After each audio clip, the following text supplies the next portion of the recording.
Before we get into today's episode about Jimmy Garoppolo taking on the Minnesota Vikings defense, just want to let you guys know that today's episode is sponsored by SeatGeek. You can save $20 on your first purchase using SeatGeek if you enter the promo code JKS. Just if you're unsure what SeatGeek is, it's a great place to get tickets to sporting events, to concerts, things of that nature. If you just want to browse around, see what it has, there's the link in the description below, so you can just click on that, look at what they have while you watch my video or whatever.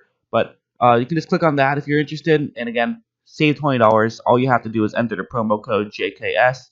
And anyways, back to your regularly scheduled video. One of the key ways Minnesota was able to beat New Orleans and their defense was able to be so strong against the Saints was because I thought that their defensive backs and their linebackers were very aware. This play will be a good example of what I mean. Minnesota is going to be in a cover 4 zone right here, and for the Saints, they have a concept that it can be good against this type of coverage. What's going to happen is that they're going to have two receivers run those two routes right there. But because of those two routes, it's going to actually push several Minnesota Vikings further deep. And then you have a fullback running down into the bottom half of the screen. And that could actually get open. This is actually a pretty decent route against this type of coverage, especially since it's cover 4. I mean, there's only going to be 3 Minnesota Vikings who are shallow right now. So this could be a good idea for the Saints. And so, like, after the ball is snapped, as you see, the fullback is running out to the bottom half of the screen. And it looks like he's going to get open. He can definitely gain some yards on this play, it seems. But if you look at that linebacker right there, notice how he is just keeping an eye on the fullback right now. He is keeping his eyes forward. He is not allowing the Saint, who is right near his area, to really adjust where he moves in any direction. He knows that he's in a good enough position that he can knock over a pass if Breeze does throw it in his direction. So he's not really concerned about that. But he's also keeping his head forward. He's looking around and seeing, okay, what's probably going to happen here? Is Breeze going to throw it to the guy who's probably not going to get open, or is he going to throw it to the fullback running out to the flat in the bottom half of the screen, who probably is going to get open? Obviously, the latter. That's Eric Wilson, and watch how he closes in, and not just that, but also makes a great tackle. So, really smart play by Wilson, and then also is able to make a good tackle. And I think that's what's going to really be the difference, is if these Minnesota Vikings defenders can do as good of a job as they did against the Saints at just being aware, realizing what's going on, and being able to make plays. Because this is a San Francisco 49ers offense that they're going up against that loves to capitalize off of opposing defenders' mistakes. And so the Minnesota Vikings are definitely going to have to cut down the mistakes if they want to have some success in this game. This play is another good one where it's going to be a cover 3 zone right here. So little similar to the last play. And the route that Bree is going to look to throw to is actually going to be a deep route right there. You have Trey Waynes lined up with Ted Ginn. Ted Ginn, obviously a very fast receiver, so this is a matchup that Breeze likes.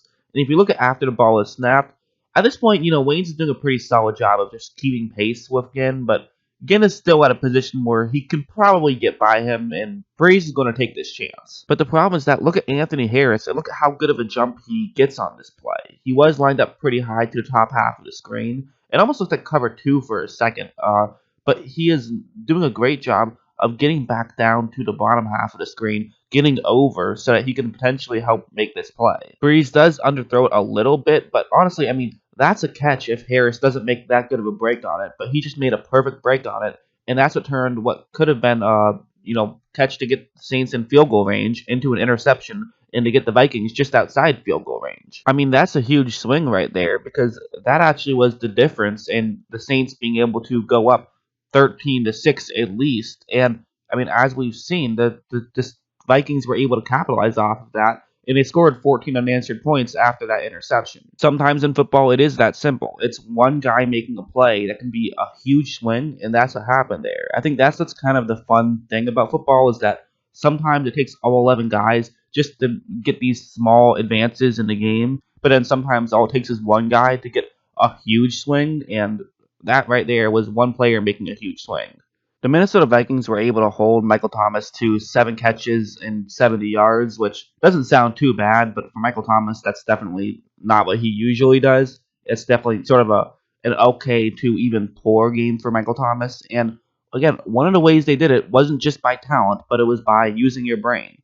And this play is a great example of that, where it's cover 4 zone, and that's going to be Thomas's route, which just looking at it on paper can absolutely get open. It's going to be in a gap in coverage, so this is a relatively good situation right now for the Saints. But after the ball is snapped, take a look at what Xavier Rhodes is going to do here. So he sees that there's some separation, and he's thinking that there's really 2 things that Thomas could be doing right now. I mean, he could be either probably running a curl route, but cutting of some sort, either cutting in or just cutting back, or running deep and trying to get over him. But his mindset is pretty simple. I have Harrison Smith, who's further deep than me, so if Thomas is running a deep route, then he can take that away. And also, it's not like Thomas is like an elite deep route guy.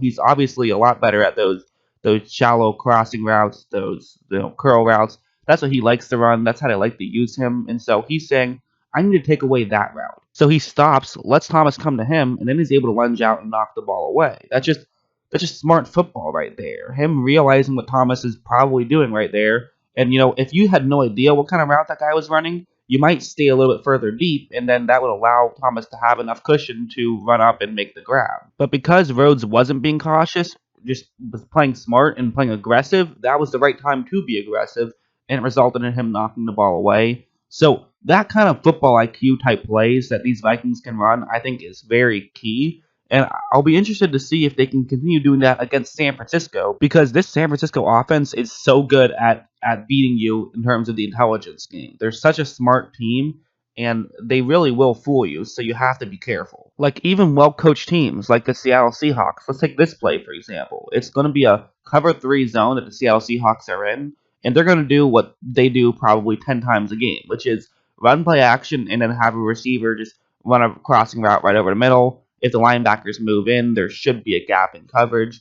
That's what they're hoping for on this play. And after the ball is snapped, notice how those two linebackers are a bit out of position right now, especially the linebacker who's closer to the top half of the screen that's in that box. He is definitely out of position because he moved further to the bottom half of the screen and further in. So now he's going to have to try to get back to closer to the top half of the screen and further out. So that's what he has to try and do right here. But notice how he does that. He's not going to backpedal. Instead, he turns his back. But once you do that, I mean, you're basically just screwed. For Garoppolo, he can easily just make this throw. This is too easy for him because he's throwing up basically against a blind linebacker because he has his back turned, and his receiver can simply just look around and say, oh, hey, I'm open, just throw it to me. Garoppolo quickly gets his feet square, makes the throw, and they're able to get the first down just like that.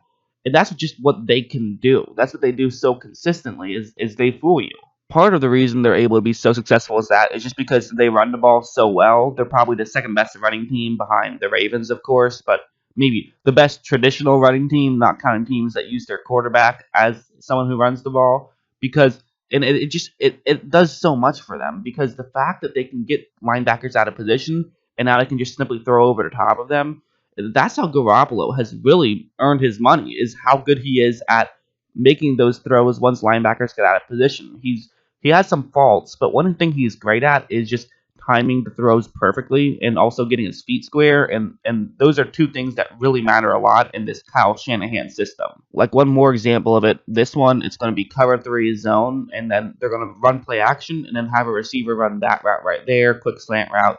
Nothing too fancy, but again, just watch how far the linebackers are going to move in here. I mean, as you see, Garoppolo is going to have a ton of space because there's a linebacker who's very far in, and also there's a defensive back who's very far out because, he's supposed to be playing further deep. So this means that there's just going to be a ton of room for Deebo Samuel there to run if he does make the catch. But also watch how Garoppolo doesn't hurry up and throw it right now. He waits just a little bit to allow Deebo Samuel to get as open as he possibly can. Times it perfectly again, and then Deebo Samuel is able to make a move, get the safety to go by him, and then he's able to gain even more yards. So that's just what this 49ers team is bringing to the table. They will fool you. They will trick you. You have to be patient and you have to be smart if you are the Minnesota Vikings, or you will be in trouble. And especially because this 49ers defense is really, really good. So you might be looking at a situation where you're only going to score like 20 points. Maybe even that's a little optimistic with this defense.